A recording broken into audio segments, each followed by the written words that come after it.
Assalamualaikum warahmatullahi wabarakatuh. Di sini saya akan menjelaskan tentang pengembangan evaluasi holistik.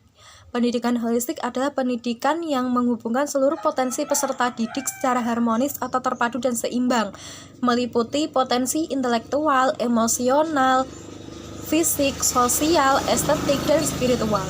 Keenam aspek ini hendaknya dikembangkan secara harmonis. Kemudian pengembangan evaluasi holistik juga meliputi yang pertama ranah kognitif, yaitu ranah yang mencangkup kegiatan mental atau otak. Ranah ini terbagi menjadi 6.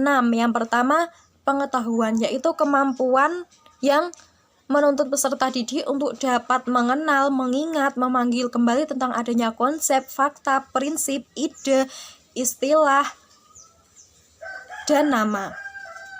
Kemudian pemahaman, yaitu kemampuan yang menuntut peserta didik untuk dapat memahami atau mengerti tentang materi pelajaran yang telah disampaikan oleh guru dan dapat memanfaatkannya tanpa harus menghubungkannya dengan hal lain.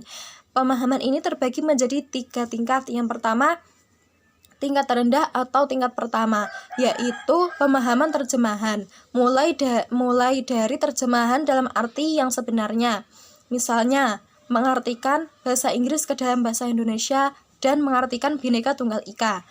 Kemudian, pemahaman tingkat kedua, yaitu pemahaman penafsiran, yaitu yang menghubungkan yang terdahulu dengan yang berikutnya, menghubungkan pengetahuan tentang konjungsi kata kerja, subjek, dan possessive pronoun sehingga tahu menyelesaikan kalimat yang benar. Misalnya, my friend is studying, bukan my friend studying.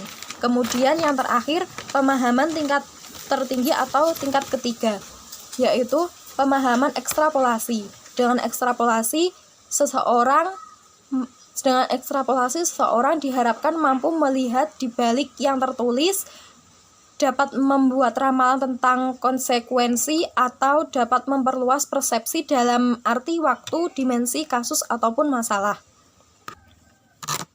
Kemudian yang ketiga adalah penerapan atau aplikasi, yaitu kemampuan yang menuntut peserta didik untuk menggunakan ide-ide umum, tata cara ataupun metode, prinsip, dan teori-teori dalam situasi baru dan konkret. Yang keempat, analisis, yaitu kemampuan yang menuntut peserta didik untuk dapat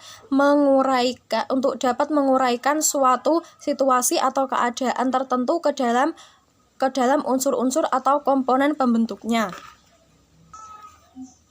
Yang kelima yaitu penyatuan unsur-unsur. Yang kelima yaitu sintesis, penyatuan unsur-unsur atau bagian-bagian ke dalam bentuk yang menyeluruh. Kemudian yang terakhir adalah evaluasi, yaitu kemampuan yang menuntut peserta didik untuk dapat mengevaluasi suatu situasi, keadaan, pernyataan, atau konsep berdasarkan cerita tertentu. Yang kedua yaitu ranah afektif. Ranah afektif adalah ranah yang berkaitan dengan sikap dan nilai. Sikap seseorang dapat diramalkan perubahannya apabila ia telah memiliki penguasaan kognitif tingkat tinggi.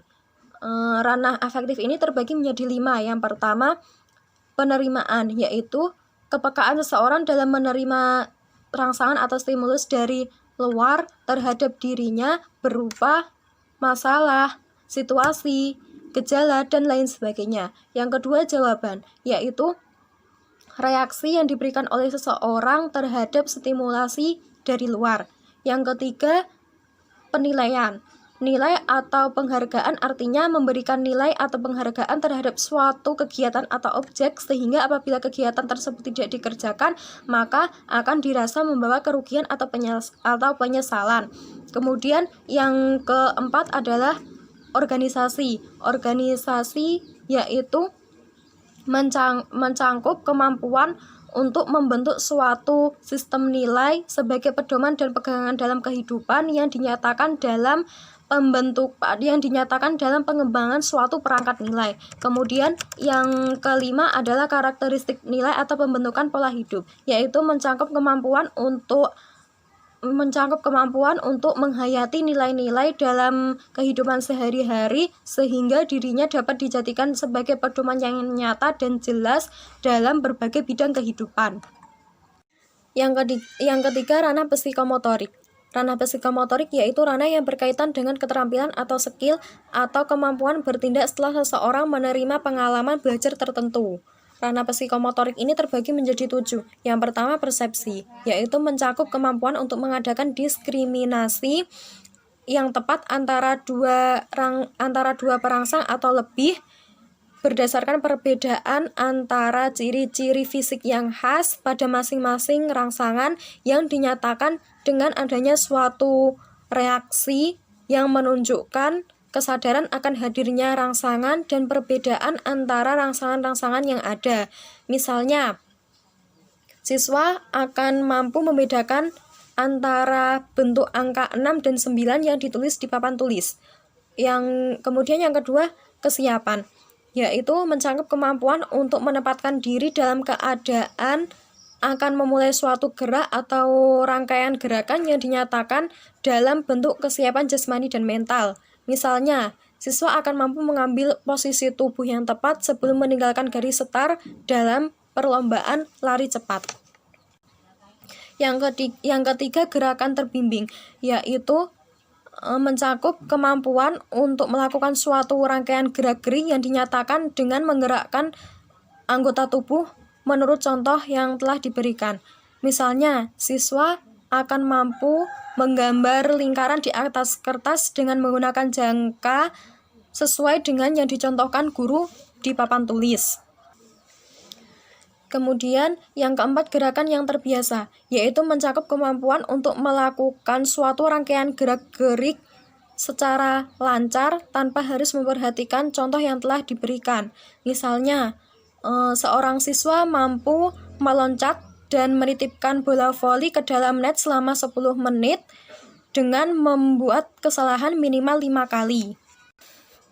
Yang kelima, gerakan yang kompleks, yaitu mencakup kemampuan untuk melaksanakan suatu keterampilan yang terdiri atas berbagai komponen dengan lancar, tepat, dan efisien yang dinyatakan dalam beberapa sub keterampilan menjadi gerak yang teratur. Misalnya, siswa akan mampu membuat skrup dengan panjang 3 cm dan tebalnya 1/4 cm dalam waktu setengah jam dengan menggunakan alat listrik yang ada di bengkel. Yang keenam, yaitu penyesuaian pola gerak, yaitu mencakup kemampuan untuk mengadakan perubahan atau penyesuaian gerak-gerik dengan kondisi 1/4 atau dengan menunjukkan suatu taraf keterampilan yang telah mencapai kemahiran. Misalnya, seorang pemain yang menyesuaikan pola permainan lawan atau menyesuaikan keadaan lapangan. Yang terakhir, yaitu kreativitas. Kreativitas yaitu mencakup kemampuan untuk melahirkan pola gerak-gerik yang baru yang sesuai dengan kreativitasnya sendiri.